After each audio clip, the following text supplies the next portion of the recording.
Well, thanks for joining me. This is about 11 o'clock p.m. My time here, Eastern time. I'm over in Florida, near Tampa, Florida.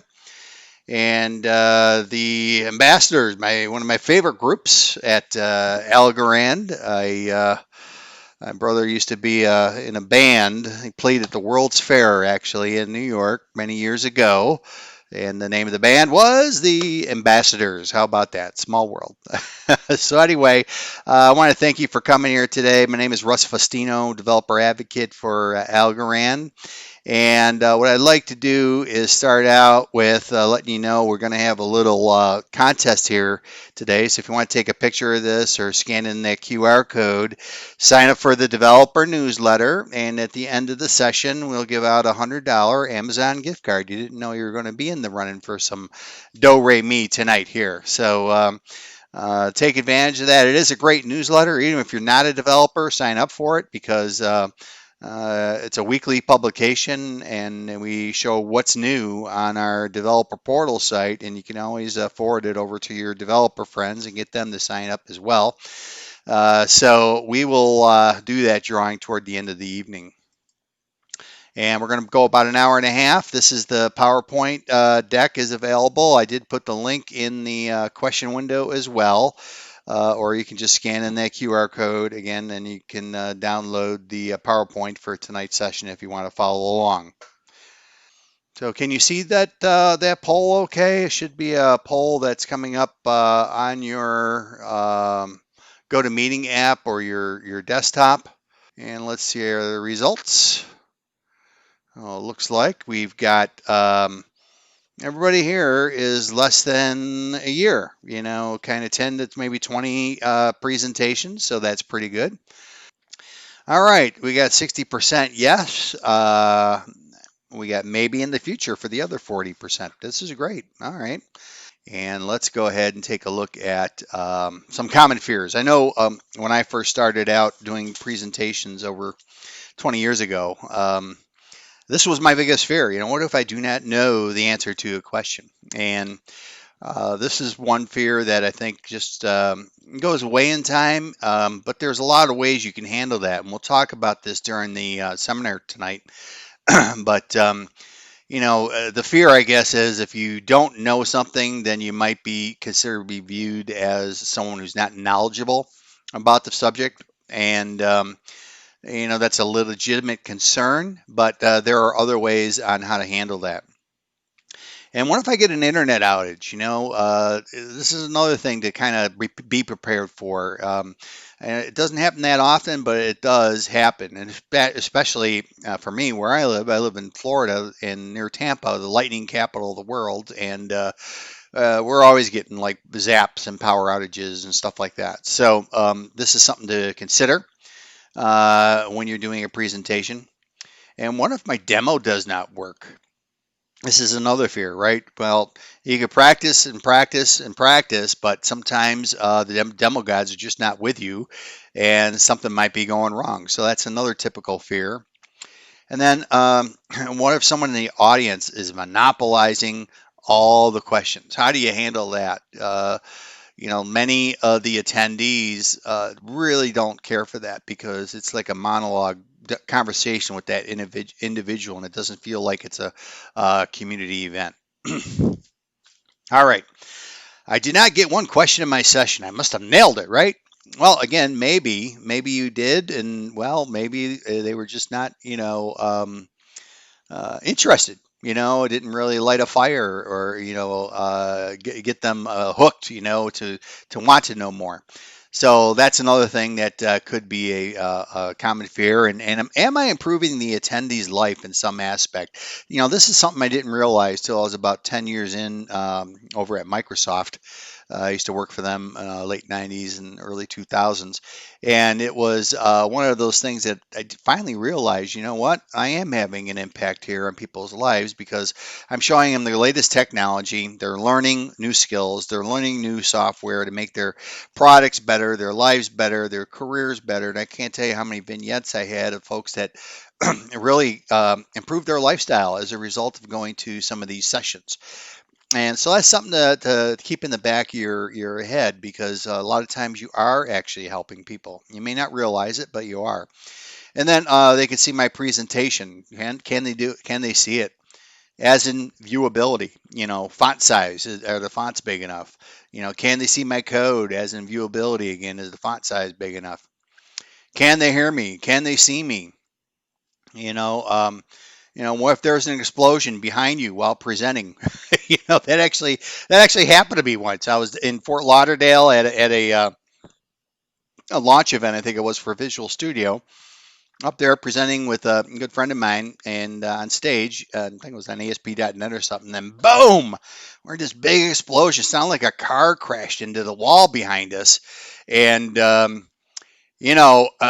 first thing you got to do, when you go in, you got to know where the exits are when you're doing a live presentation somewhere.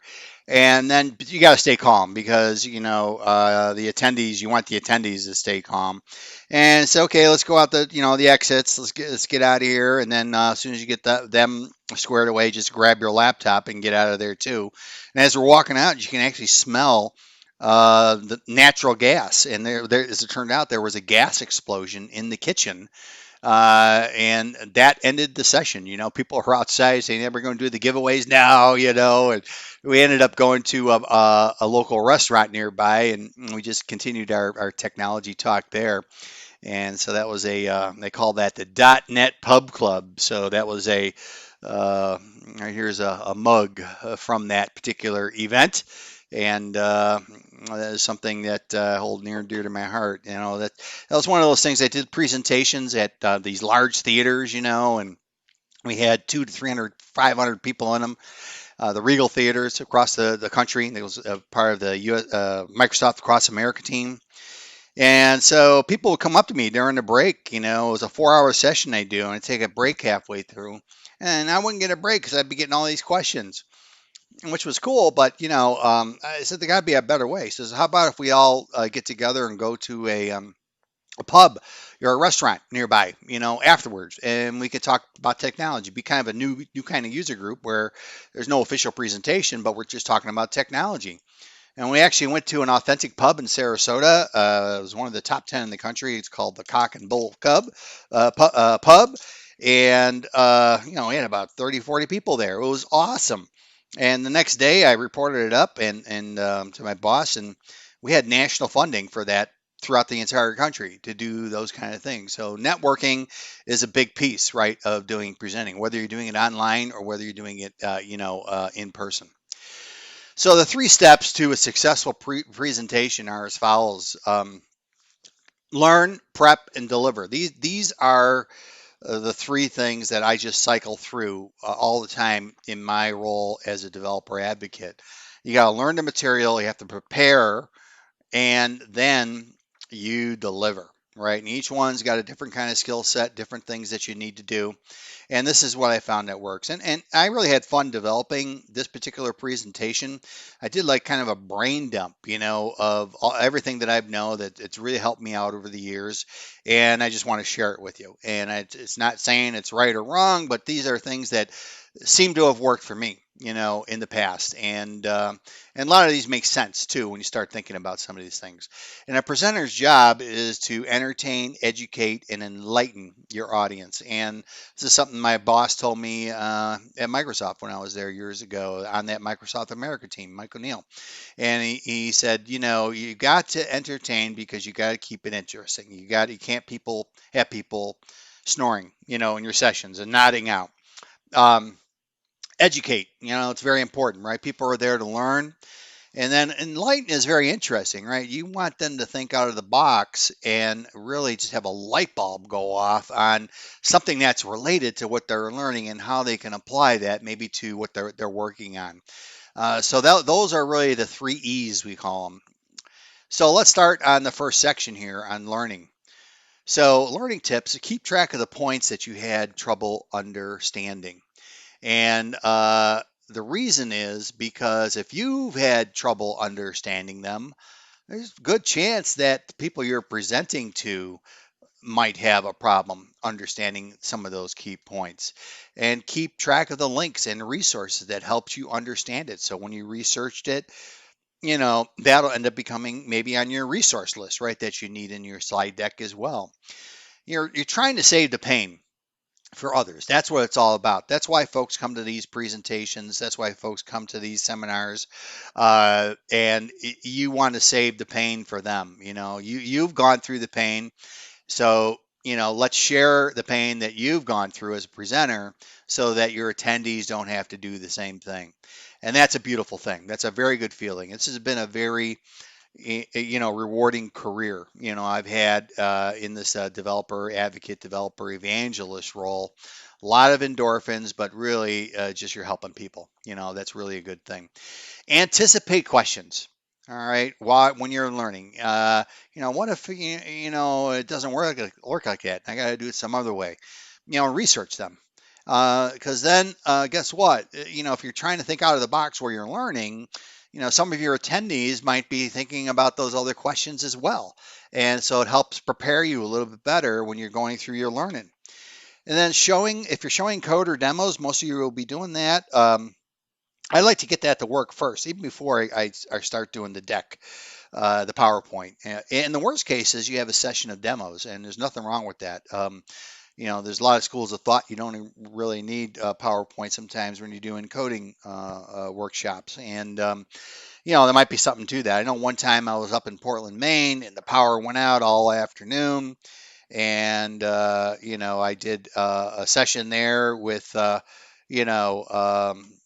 talk through my demos that I would have been doing the whole day, as well as another time I was at a session. I just could not get a deck together. I think I had some personal issues of death in the family or something that week, but I got there and I knew the session stolen cold, and so I just kind of did like a whiteboard, or just demos the whole session, and it went over really well. I said, we're not going to do any PowerPoints today. We're just doing all code. Oh boy, they round of applause. They loved that. So a lot of times it's how you spin it.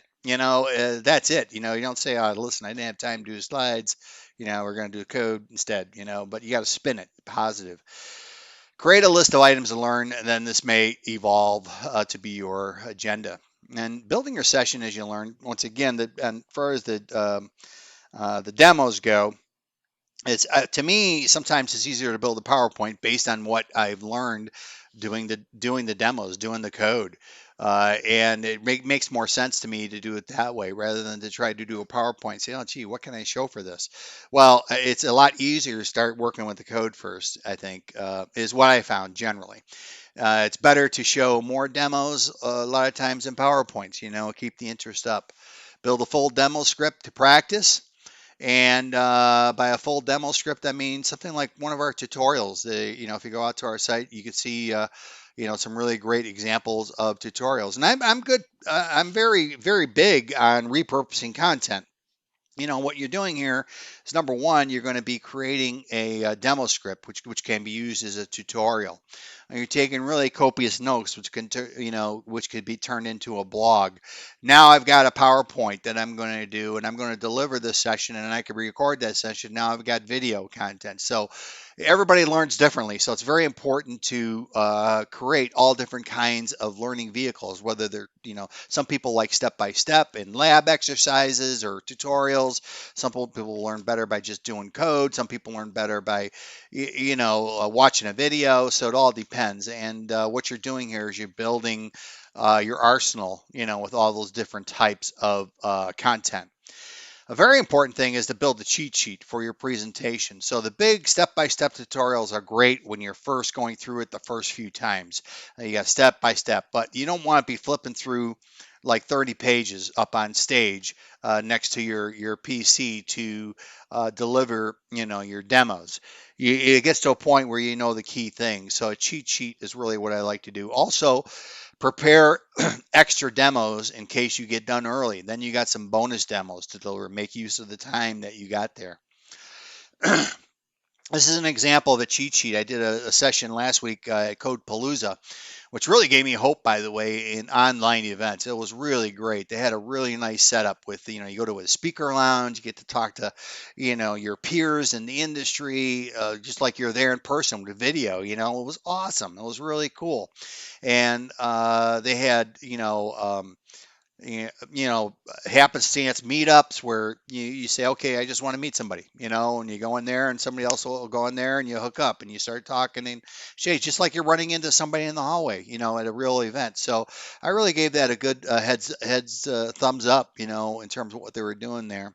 And you can see on the right there, that's the actual copy of my demo script for that. There's a prep and setup piece.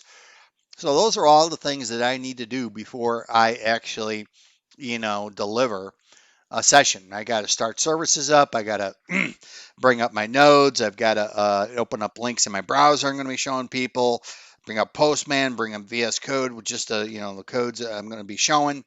All those sorts of things. And then you can see down below, I've got my demos listed in order. You can see the second one there. No unless time. The chess example. So I know that takes exactly 10 minutes to do.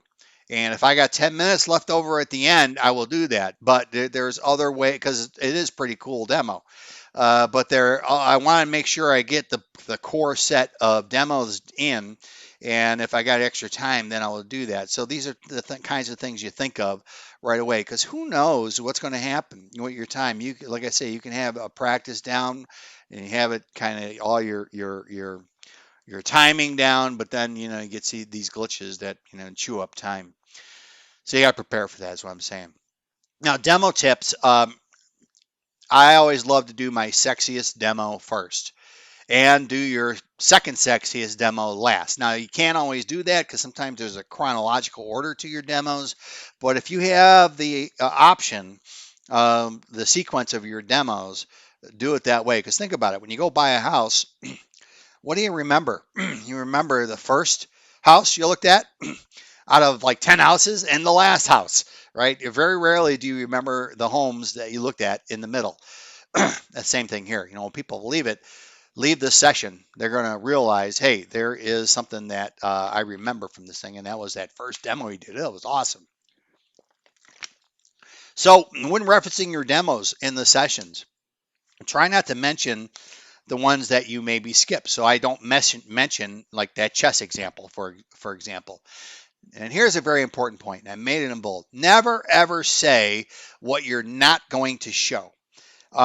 This always has a negative effect on your audience. Now think about it, right? If I'm sitting in the audience and the presenter says, we don't have time to do that today, I will, we're going to skip that one. I mean, you feel slighted. You feel like, oh, gee, man, you should have planned this better. You should have had a longer, slot in the presentation or something like that.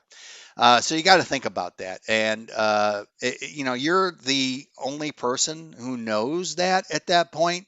And until you say it out loud that we're not going to see something, now everybody knows that. And there's no need for that.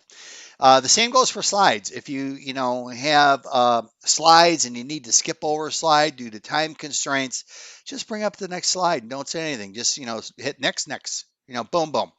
And generally, the audience won't question it. They'll say, think to themselves, "Oh, that maybe was not, a slide that was meant to be in there, and he just skipped it over." Or, maybe you've already covered that content verbally. Maybe somebody asked a question about it, and you kind of answered it earlier.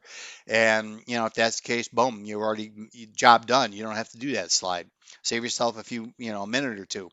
Yeah, so that is another little tip for you as well. And step-by-step demos, so show the completed solution first. This is where you're building something. And if there's a user interface, like a web or an app, explain what you're about to build first. And then sometimes it may be too long to build step by step. So just show the completed solution and talk to the point in the code that you would have been doing if you were building it step by step. In other words, kind of reverse engineer it if you need to. And once again, never ever say you do not have time to do something. That's a cardinal sin as a presenter. All right. So recovering from demo failures. Recovering from a demo failure is almost as important as delivering a perfect session. And, if it's a small glitch, only one that maybe you might know or realize, you know, and it doesn't impact anything, that you're building up to, just gloss over it. Don't even mention it. They will only recognize it is an issue if you call attention to it. I'll give you an example. So I did this web app demo for Algorand about a year ago, and the steps are you take a look at a block. You could see it visually up on the screen, all the information that's on a block.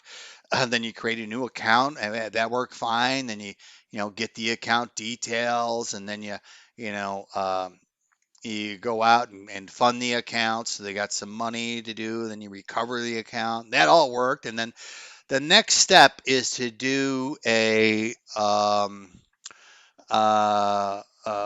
recovery, and you should see the money in the account that you loaded up at some point during those first few steps. Well, I was noticing it was zero, and I didn't call any attention to that. And the last two steps would be to do a transaction from account A to account B, but that's going to fail if there's no money in that account. And so I says, okay, and now we'll take a look at the code. And I actually explained the code, everything that was going on. There was no problems with the code. What happened there, as it turned out, was the node I was using was not caught up. We didn't have that new fast catch-up feature that we do now. And when the node is not is not up to date that you're using, no transactions will work. And that is the moral of that story. And no one that really knew, and that's how it should be. I still got the point across. I still got how this is how you instantiate a client. This is, the call you need to do a transaction and all that kind of stuff. So, um, also have the completed solution ready. I can't stress how many times that saved me. I remember I had Visual Studio launch. I'm up on stage, and I had two monitors. We had identical backups for this thing, and I'm looking at my monitor of what I'm going to be showing next, and I see all of these X's on all of these images that are on there. Something was screwed up. It was not pulling everything down okay, but the other monitor looked fine. So I just audibled to the video guy. Okay, can you bring up monitor two, please? And he brought it up, and I was able to do my demo without any pain whatsoever, and it saved it. And so that was because I had a completed solution ready. Also, another thing that works sometimes is having screenshots of the demos that are working. You can always bring those up, put them into a deck. Hide the slides in case you need those. I do that, for example, when I'm showing a website. Like the developer portal. I'll take some screenshots of that, throw it in the deck, and I'll hide those slides because I'm going to show it live. But if the internet's out or whatever, and I'm doing this presentation, I can just talk to it on the slides. I don't need the internet for that piece to show that. And then ask the crowd. You see anything wrong with this? Make it a community effort. If it's a demo failure, they love that. And a lot of times there's somebody out there say, "Oh, you forgot a comma up there," or something really that's hard to notice. And word people that help out, and they love it when you debug the code live. They love you to solve the problem, and it will get cheers every time. But keep track of the time. All right, as one tends to forget about time when debugging, if you're like me, and it just is one of those things that you want to be very aware of. You don't want to waste a whole lot of time because you're wasting their time doing debugging on stage. There's nothing as pressure cooked as doing debugging in front of 300 people, let me tell you. And finally, you could do a good Rod Serling quote, from Twilight Zone for anybody that remembers that show. Picture, if you will, and describe, what you would have seen if the demo had been working. So, recovery failure from demo failure is very, very important. And many times, you can still get the points across even if the demo is not working. So that is the lesson on that one. Now, on code demos, you want to set all your breakpoints ahead of time and just use the debugger to demonstrate your code. And I've got on the right there, I wrote several tutorials on using VS Code with Python, JavaScript, Go, and Java. And the JavaScript shows how to run Node.js as well as how to run an app through HTML, right, in localhost. And there's different ways to debug that. You need the Chrome extension installed. Anyway, I go through that all in the script. And if you're not using VS Code, you can surely use your own IDE. But really, VS Code is taking the market like gangbusters, and the overwhelming majority of developers use that. So this is something that they'll be familiar with, most likely. And set the IDE to larger fonts, the integrated development environment to light theme. I like that too. I know when I'm developing, I really prefer a dark theme because it's kind of easier on the eyes when you're looking at the screen that long. However, I think there's nothing like a white background and black text to really have that stand out. And I think, you can see this here if I bring it up, the this Visual Studio thing right here, right here. So here's the, VS Code, and you can change the themes up here on preferences and go into color theme. And so now you can go down to like a dark Visual Studio. I mean, yeah, it looks cool, it looks great. My eyes are relieved here, but whenever I'm in the audience and I see this up on stage, it's really tougher for me to see it. And I don't have any concrete evidence. I don't know if anybody else does here. If you do, just share it in the chat window or the question window as well. But I think you're better off. You notice the fonts are nice and big. We come over here, you got the preferences. Once again, we're going to go back to load up the I like the light Visual Studio theme because you get the green comments and the variables are and keywords are lit up. So I kind of like that. And then also under the preferences, under settings, this is where you look for the fonts right under the text editor. You see I've got mine to set to 26. So those are some things to consider in VS Code kind of setup. And then, there's a lot of VS Code extensions to make your life easier if you're also doing documentation along with your code. There's Markdown extensions. There's Grammarly extensions to help you with your wording. You got HTML previews and a lot of extensions. So do some searching in the extensions part of VS Code. All right, now on to the slides and PowerPoints, right? So you want to be adding notes as you go. And once again, this could be repurposed later on into articles or whatever, but it's important for you to do that. And plus, if you're going to be sharing this with anybody else and you want to share the notes on it, they'll have that as well so they can learn it better when they're doing the deck. Make use of hiding and skipping slides. It's called hiding slides in PowerPoint, and in Google Slides, it's called skip slides. What you do is you can hide slides based on expertise level. For example, tomorrow I'm doing a session for the Women Who Code in London. I've got a presentation I'm doing for their meetup. I'm expecting most of this group. It's not like a blockchain group, it's just a coding group. And they're really, a lot of the picks are new, to blockchain, but they might not be, So I'm going to hide the slides, the intro slides. I have the blockchain. And I get there and I do a poll. I'm going to do a poll like I did up front. You don't know the makeup of your audience until you ask, and then you might miss the mark. You might be coming in too high if they really need introductory level, or you might be coming in too low if your audience is, um, you know, um, very experienced. So what you want to do is kind of hit a middle ground there if you can. So that's one use of hiding slides. Another one is maybe anticipated related questions that are not in the deck. Someone asks a related question. Oh, I got a slide in there. Let me show it to you, and you bring it up. And then also you got reference slides with links that you can hold in there that you can either hide or unhide as you go. A lot of times the polling questions are good to put in hidden slide as well, because sometimes the different software that you use may not facilitate polling questions, and then you got to do something else. You have to use those and use another service perhaps to get those polls done. So those are all examples of why that's good. You want to post it somewhere to share with your audience. I typically use slideshare.com. A lot of people browse that site, and so you'll get some additional hits as well by expanding it there. You won't be just pointing it to your audience. People will actually see that. I like to do a save as PDF that strips all the notes and it strips all the hidden slides. And then I just ship it up to slideshare.com. Um, get a bit.ly link, put it in the deck, right? Because they will always ask for the deck. And I do like I did right up front. Here's the PowerPoint. If you want to follow along, you can download it now or you have it later. So that saves one question from being asked every session. Show the link at the start, right?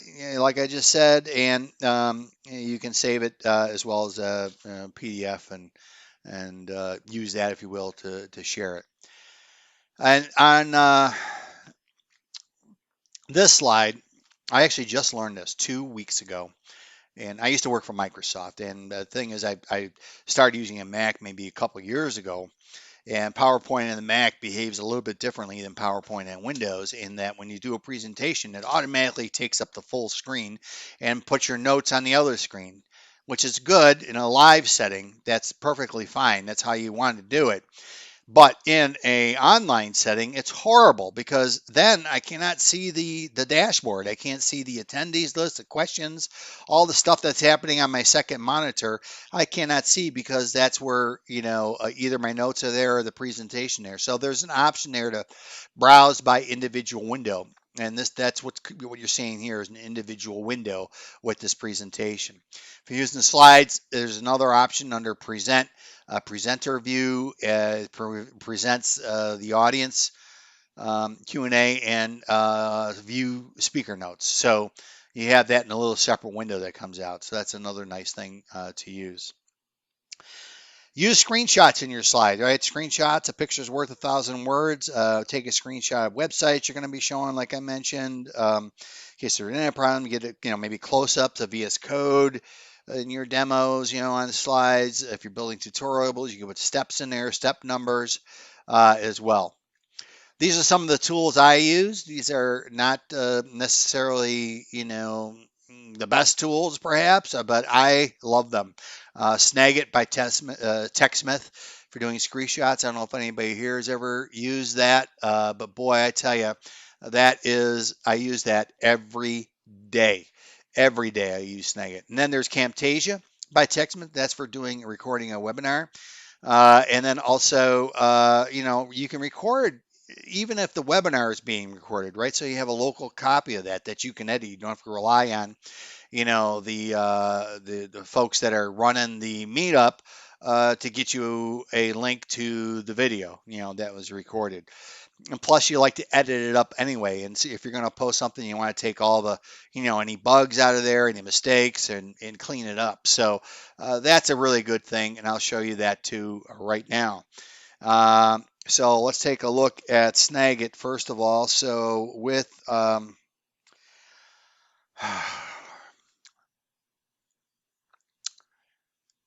Snagit,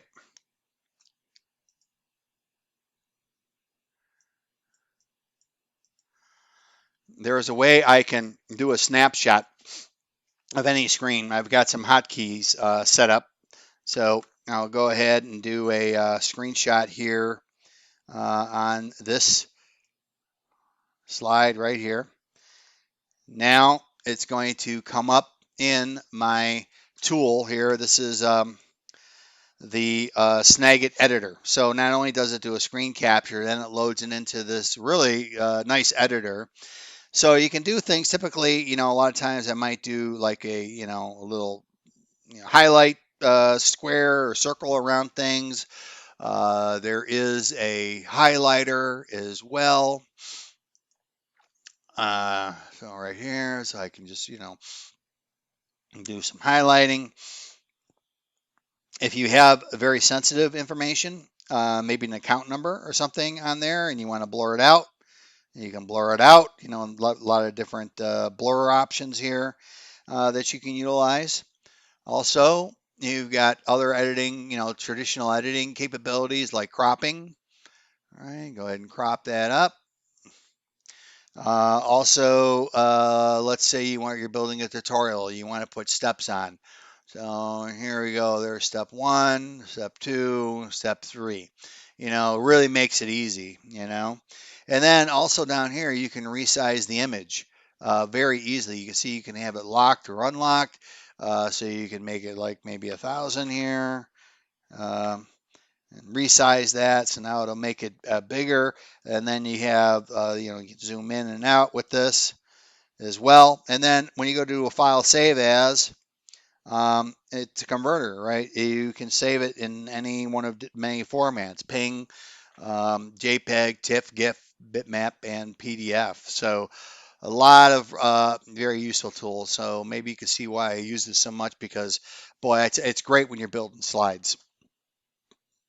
Any questions on that? All right. Next up is the um, VS Code. So I'm going to take this back out over here, and let's bring back in VS Code. All right, so what I'm going to do is I'm going to run this code. I already have my breakpoint set that you can see right down over here. And I've got them set in every key area of this app. This is an example of building an asset every step. So we're going to create an asset. We're going to do some transactions with that asset. And those are unfamiliar with ASA or Algorand standard assets, it's like you're building your own token. You can build your own token like for a game or whatever. So what I'm going to do here, or you can do on your own cryptocurrency. So what you can do is you can hover over, you know, items, and actually if you click on this, you can actually do a snapshot of that with Snagit. If you're, and I report problems, you know, sometimes with support by doing that, saying, hey, this doesn't look right, you know, this value is coming in null here. It should have a value, you know, and so it's very helpful. And then let's go ahead and continue here. And now you got my breakpoint highlighted, and this is going to do a create the transaction function. So I'm going to go ahead, hit go here, and down below you can see I've got 3 accounts here I'm working with, and the very first account is going to create um, an asset. And you can see the information right down. There's the clawback address. There's the asset info. I'm going to take that address. And let me bring in another tool that's very good for showing API work or REST API calls, and that is Postman. And so I've got this wired up already in the body, in the header here with my token value that's going to my sandbox. And then here is the value for the address. So if I go ahead and send that, up comes the address. And now if I go back to the app here and copy out the asset ID, and let's go ahead and show that in here. I'll go ahead and put that in here.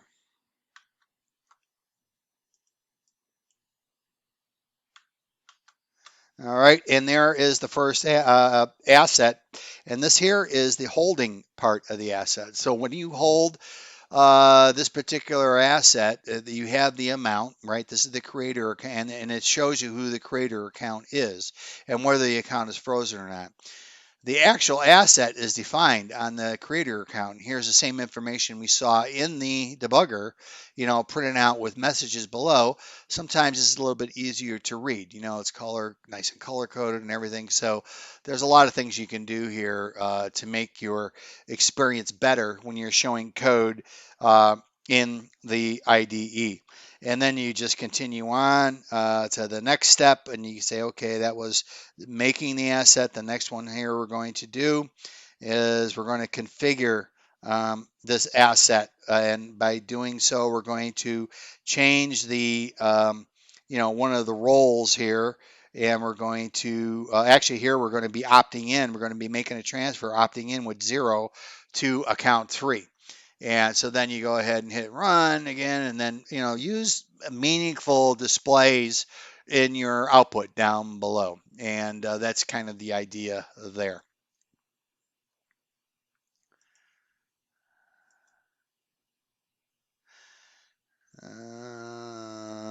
Jeremiah Joseph, did you get in? You're in the meeting, so I take it you're okay. I just looking at your Slack here, so hopefully you got that figured out. Okay, continuing on then, and then the tutorials I wanted to show you as well. Um, Let me get that up right here.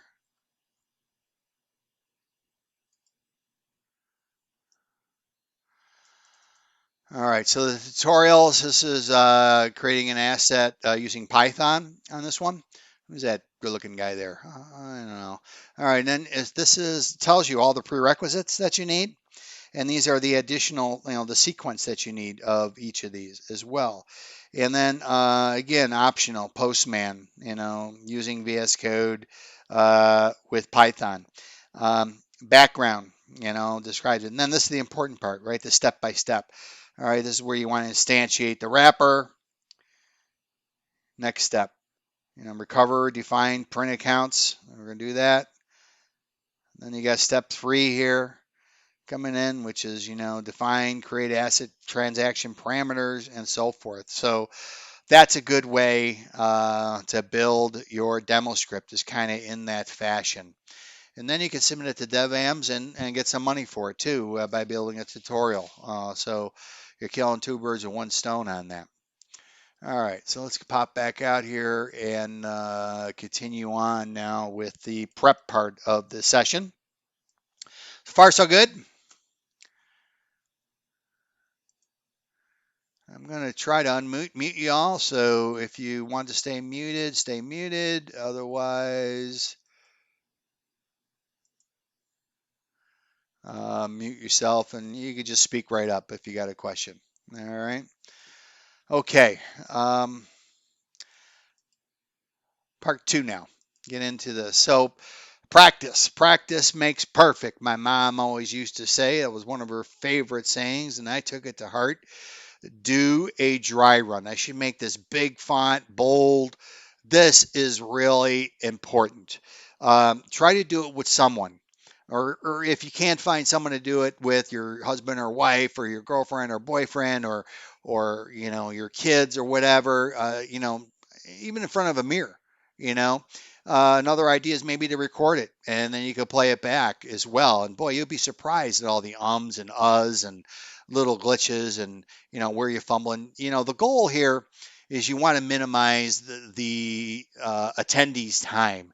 You don't want to be fumbling, with code and setting breakpoints live in front of the audience. If you're going to be talking to someone, set them ahead of time. Don't waste the attendees' times. The important thing when you're practicing, though, is to note the timings on the deck when you're doing the PowerPoint piece of your presentation. A rough estimate guide when you're building a deck, even before you do a dry run, is estimate 2 minutes per slide. So if you got 30 slides, that's an hour session, roughly. You don't count the header slides and the separation slides, the agenda slide, all that kind of stuff that goes quick.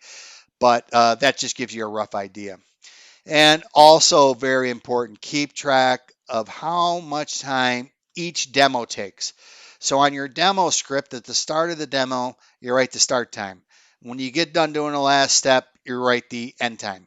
You take a little break or whatever and you're practicing, start the second one, write the start time of the second one. And then you write right at the top of the demo in a circle, 5 minutes. 10 minutes this takes. This takes 10 minutes. This takes 15 minutes. And then you add them all up. Say, okay, I've got a half hour's worth of demos. So that means I got to keep my PowerPoints down to a half hour's worth if I have a 1 hour session. And that works most of the time. It really does.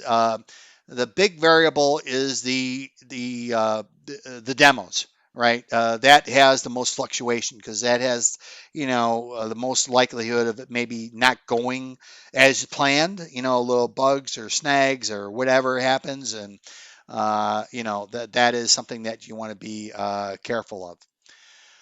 Prepare questions to qualify the audience, like I did up front. Figure out how you will poll the audience. Some um, software has polling built in, some doesn't, and questions to gauge the level of expertise. Common questions I ask, how many are developers here? Just don't assume everybody's a developer when you're doing a developer presentation. Some people are just coming there to learn about blockchain. And, which languages do you use? This was important. I did this poll at Codepalooza last week, and that is a very like a .NET centric conference. And believe it or not, there was 55% are using C sharp. So guess which demo I used? I used my C Sharp demo with the Community SDK, and I have a Xamarin app I built, so it's an iOS and Android app, and that's what I demoed because they understand that better, and you want to kind of present in the language of the choice. We got 4 SDKs that Algorand supports: Java, JavaScript, Go, and Python. We got some community SDKs in the way of Rust and C Sharp. So, you can tailor things on the fly a little bit in your demos to increase the comprehensibility of your audience. Another question is, what is your experience with Algorand blockchain? Are you using Algorand blockchain? So if you're live, you can just ask for a show of hands. And sometimes you can get away with a show of hands with online if they got the hand waving feature.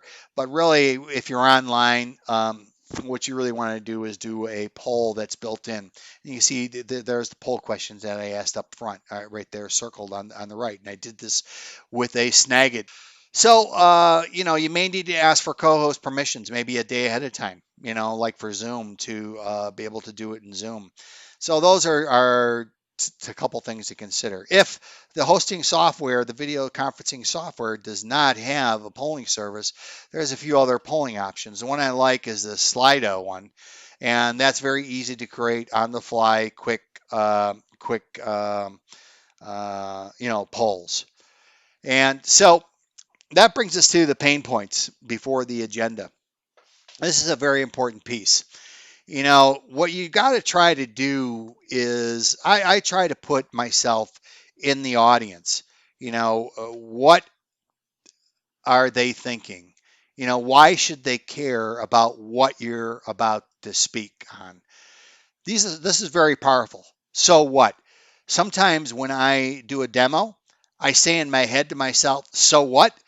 And then I say, well, it's important. It's important because this really saves you a lot of time. And that's the piece that misses that a lot of presenters miss is the exclamation point to whatever they're showing.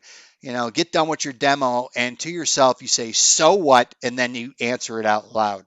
And then, what's in it for me? Again, getting back to the audience, how is this going to, solve my pain?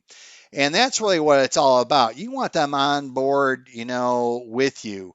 And, what's this person on the stage that's going to help me? This is what I think about when I'm sitting in the audience and I'm listening to a presenter. So building a pain slide is like kind of like reverse Jeopardy. If you ever seen that show, here's the problem, and we're going to solve it over the course of the session. And you notice when I did the pain slide up front, I did very little solving. I explained the one thing about the explosion, but I left everybody on edge, right, for the rest of the session to be able to show how we're going to solve, all of those pain points, like when you get questions or if you don't know the demo, we're getting to those. And then avoid delivering a boring tutorial for the sake of info. This is the protocol. And the way it works is a block is generated every 5 seconds. And then, new voters vote for the next block. I mean, you got to put some energy into it, number one. But number two, the purpose. Yeah. Oh, we got a great blockchain. It's not like the other blockchains that are, 10 years old, just like now, new technology, everything gets better.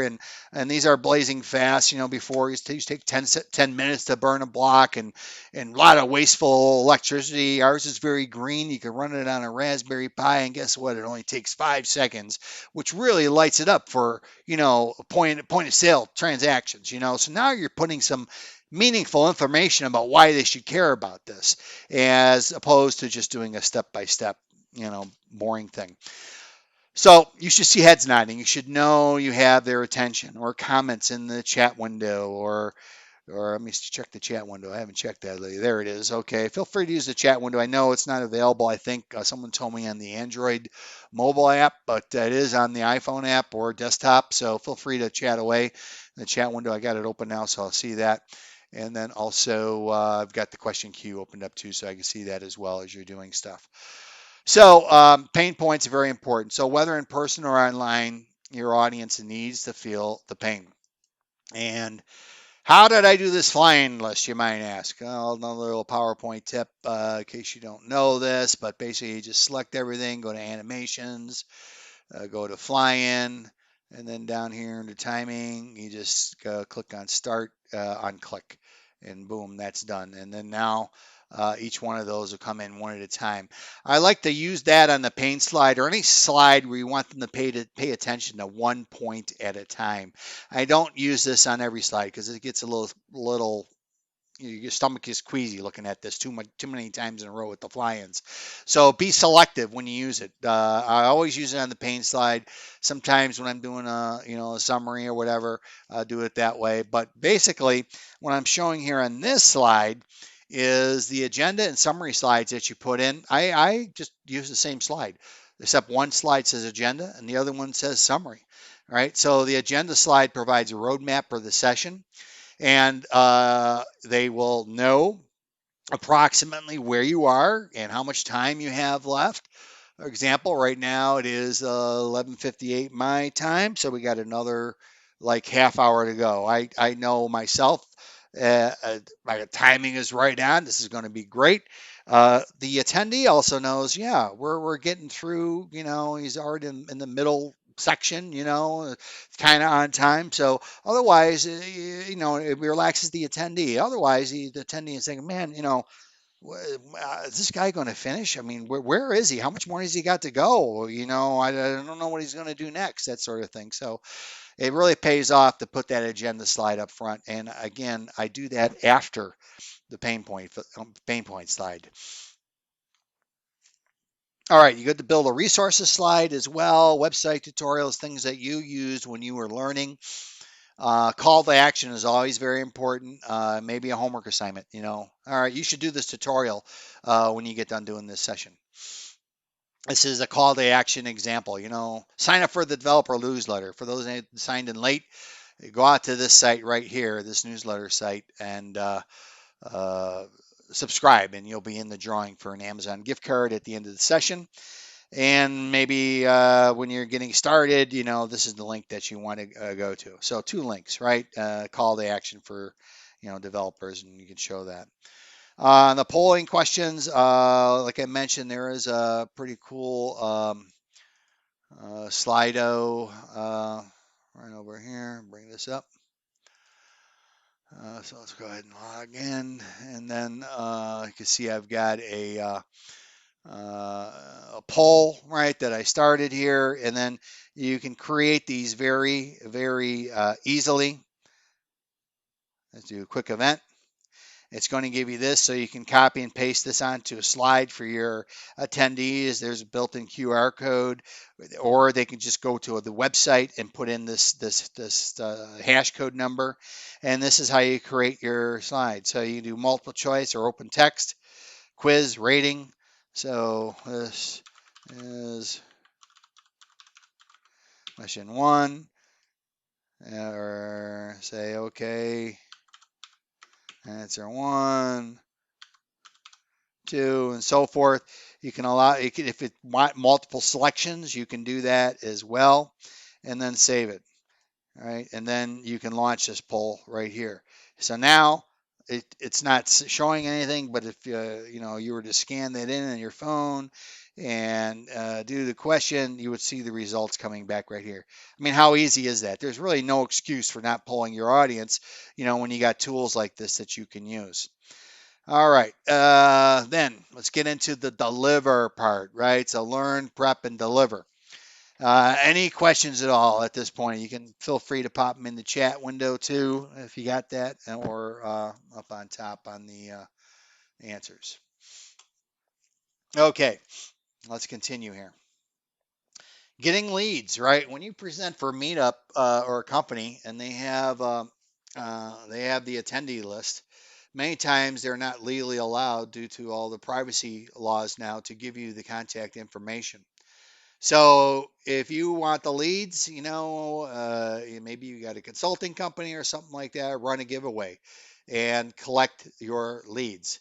And, or maybe if you got a HubSpot or something, a form that they could use, or polling software like we just had it set, where you require an email, for example. Maybe SurveyMonkey, for example, might be better to use for that type of thing.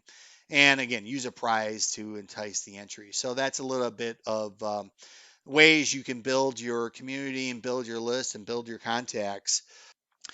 So arrive early and scope out the presentation site. So this is very useful if you're at a venue and they got multiple rooms. You want to go to your room where you're presenting, check out the audio and video hookups. Do I need an adapter? For HDMI to VGA. This happened in Berlin when I was there almost a year ago. It was a very old building we were in, and they only had VGA, so you needed a VGA to HDMI connector. So I checked it out, and it gives you time, because you're checking it out ahead of time. You can ask people that are at the conference, hey, or other presenters, you got one I could borrow, or whatever. I had one, and it was a powered adapter. All the other presenters had a regular straight adapter from VGA to HDMI, and those were not working. It actually needed a little bit extra juice to do that conversion, and the power adapter that I had worked. So I loaned it I saved the whole track for a whole day, and every presenter passed it along to the next one. And at the end of the day, the guy that borrowed it from me originally gave it to me at the party afterwards. So that worked out quite well. So, and he gave me a nice tchotchke, from his company as well. So that was pretty cool. And then you want to be aware where the screen is. Is it behind me? Is it on the side of me? Do I need to look at it while I'm presenting? Sometimes you have the ability to change if it's like a meetup in a small room. You got a desk you're on. You can change the angle of the desk ahead of time. Also, try to test out the fonts. Look at it from the back of the room. Make use of your time to get to know your audience and members. Ask questions. What kind of work you do? Where do you hope to get out of the session today? And you'd be surprised. They start talking up. They're there for a reason. They want to learn and they want to network. It's very important, both of those things.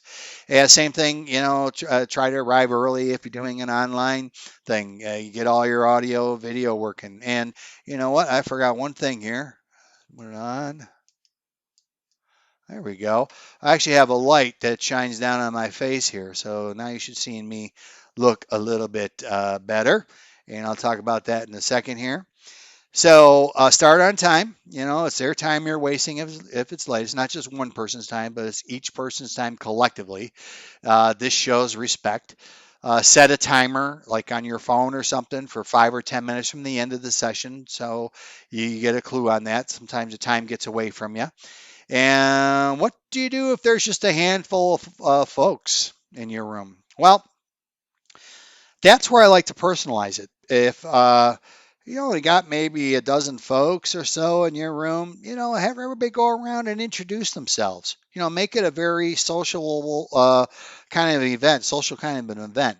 And ask if their name, where they work, what their position is, and what they hope to get out of the session or something like that. And that really is a good. I almost enjoy doing smaller presentations just for that reason. You really get to know everybody a lot easier. And I won an award, the Aneta Lifetime Achievement Award, for helping educate over 1 million developers, and a lot of those were in small groups. That was a cool word, by the way, to get from your peers. It's just I was really just so honored and humbled by it. It was really great. But the moral of the story is, it wasn't all large groups that got me to that point. It was many, many smaller groups, and you know what? That's where you build the relationships, and that's where you start working together with a lot of people on the small group. So enjoy it. Don't be bummed out if you get a small turnout. Go for it and maximize your time there. So how about the use of humor? Right, this is always important, especially in the beginning, to warm up the audience. Right. Another technique to use is an icebreaker. Google it, icebreakers, right, and get a few in your repertoire. Again, the same goal, to warm up the audience, get it going there. I started with the thing about the ambassadors, my brother's band. People remember sticky stuff like that. The more little stories you can tell along the way to drive home a point based on your own personal experience, the better. Because they call it sticky. People make sticky points, and people remember that when they do that. Or use a trivia question that provides humor, like this one here. What does Algorand and the classic rock band Deep Purple have in common, besides having releases this year? Uh, well, she's a killer machine. She's got everything. So anybody knows Deep Purple, what song is that from? It's Highway Star, so you're getting a little rock culture too today, right? So it's a little trivia, combined with a little bit of humor, and I'll leave that up to you. But there is definitely techniques there to get that going. Remember, entertain, educate, and enlighten. So the entertain part of it, if you ever seen Scott Hanselman from Microsoft present, he goes, "Yeah, I'm a failed comedian." And so you start feeling sorry for him because he tried to be a professional comedian, but then he starts coming out with these jokes, and you just laugh at, man. It's makes it for a very enjoyable session. All right, how about a very important one here on handling questions, right? Say, I don't know if you don't know. It provides credibility, and it is something that is tried and true. Don't try to fake it, man, because that will come back and bite you. In my first Algorand session, I was really worried about it because I was brand new to blockchain, and I studied real hard, and had my demos down, and everything was good. And some attendee asked a question I did not know the answer. I didn't have a clue, to be honest with you. And I just immediately said, I don't know. And I just shrugged my shoulders. I don't know. And the guy said, oh, that's okay. And later on at the outing afterwards, he says, by you saying, I don't know, that means you weren't, full of crap. You weren't trying to pull the wool over anybody. You were telling the truth. And that's what it does. It provides that credibility. Now, you can make an educated guess. Nothing wrong with that, but make sure you preface it like that. Maybe you're 90% sure that you got the answer. I'm not 100% sure, but if I were to guess, I would say it's this. Or, I'm not quite sure, if this is the answer, but I would start looking at the research this area here first to get that answer. So maybe the resources to answer the question. So that's another way of kind of spinning that. They know people don't know everything, so don't worry about that. And handling the curveballs, maybe some folk, a person in the audience has got a question about a project they're working on that's really way off the beaten path, of the topic. And, a good way to reply to that question is beyond the scope of this session, but I would be happy to discuss that afterwards. And, try to have, questions about the content, as you can remind the audience about that, today. And then the question monger. This is probably the toughest one, because you really feel bad about, this guy is asking a lot of questions. And, after the first few questions, you let the audience know, does anyone else have any questions? And, specify anyone else, right? And maybe this guy will get the message when you say something like that. Or then you just kind of drop eye contact. I hate to do that, but attendees actually want you to manage the situation, and you're actually doing them a favor by doing this sort of thing, because not to have one attendee monopolize all of their time, it becomes like a two-way conversation between me and that person that's asking, and no one else is involved. So that's not good. And so be aware of that, and that's a few ways to handle that. And I love this one. Does anyone here know the answer to that question? Because a lot of times, folks in the audience, they're very knowledgeable and they will know. And they're gladly to share it because they want to, to spread this information and wealth of information to everybody else. And then you reward them, throw them a tchotchke, a brain ball or something, for helping out. And, also have someone help you with the question queue for online events. That reminds me, I'm doing a session tomorrow at 2 p.m. Eastern Standard Time. If any of you would like to volunteer to help me out for that Women Who Code group in London, please Slack me and let me know you'd be interested, and I'll make you a co-host on that so you can take a look at the question queue while I'm presenting. And also you can submit that through the Ambassador Rewards program and get some rewards back for helping out with the Q&A at one of Algorand's events.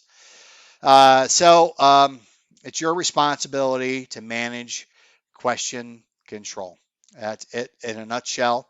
And you got to handle the curveballs. You got to handle the question markers. It's all part of it. Next topic is body language, right? Your audience is aware of your body language.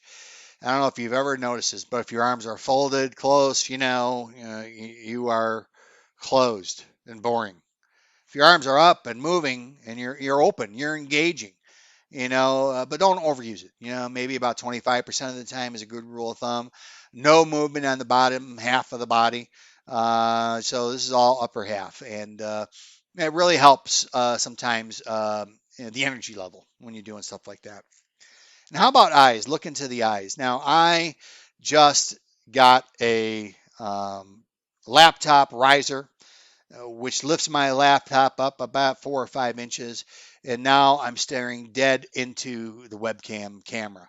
That's exactly what you got to do when you're online at eye level. And if you're in a live setting, you want to pick folks in the audience and rotate, to look in their eyes. So pick a few favorite people or targets in the audience, and then look at them when you're talking, go to the next person, look at them when you're talking, and the next person, and so forth. And that really helps a lot as well. All right, post event for networking. Live, find a restaurant nearby. I told you a story about the .NET Pub Club, and that went, nationwide, which was great. And Microsoft was funding it, so that was pretty cool.